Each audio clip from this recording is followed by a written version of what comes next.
Hey guys, Dr. Kristie Ennis. Today I am going to show you how to fix a groin strain on your own. Now it is baseball season here in New Hampshire, which because of the fabulous weather that we have all year round is about this long. So they cram a lot of games and a lot of practices into a very short period of time, and because of that and some other things, I actually am seeing a fair amount of people that come in with groin strains. So what happens with a groin strain is that usually it's an overstretch injury, right? And you stretch it too far, especially if it's not flexible, which we'll talk about, and then it gets pulled. Usually it gets pulled up towards where it inserts here, originates. Sometimes it can be in the belly of the muscle, but a lot of times what I see is that this gets irritated because these adductor muscles are a little tight, these hip flexor muscles are a little tight, and there hasn't been a lot done to work on loosening those up. So step one with this strain in the groin is that you don't want to stretch it.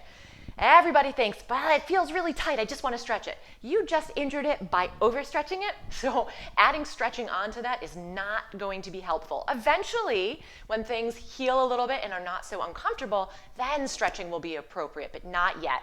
Truly, what you really want to do is start with the ice, start with a little rest, okay?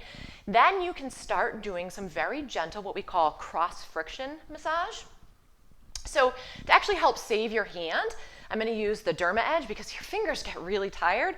This grip really helps kind of hold on there. So you can use this little end or even that little curved surface and finding that tender spot, and you'll feel it in there, and then just kind of going back and forth right over that spot.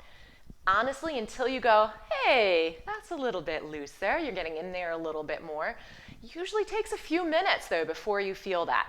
So now we're just trying to avoid scar tissue buildup and get blood flow going back in there. So that being said, after you do that little cross-friction massage, gently going down the length of that muscle, again, it attaches at the knee, so sometimes even knee pain can occur because of this. Really gentle. I'm not pushing hard at all, just to get that blood flow going. Okay, so no deep tissue massage going on in here yet, not right after that injury. Once you've done all of those things, it should actually start to be feeling better. And within a week or so, you can probably start to add a little bit of gentle strengthening. Every body is different though, so make sure that if you still have a lot of pain in here, you don't move on to this next part until this feels better, okay? So if we want to start those muscles activating again, you can grab one of these lovely drugstore balls, or you can grab a towel and roll it up, or a pillow. That really, really easy, kind of Jane Fonda-like, you're going to take and just squeeze into that ball. Squeeze, just like that. About 15 to 20, fairly gentle to start. You can hold for a little longer as things are starting to feel better. And then if you really want to progress that, I'm going to grab a bigger ball, squeeze right into there, keeping a neutral spine and my belly button pulled in, and then lower. And this really works that whole length of that muscle there, okay? Now, that is as you're starting to come back. So you do need to make sure that you're working the abdominals this whole time, the glute muscles this whole time, because a lot of times those muscles are weak too, leading into that whole cycle.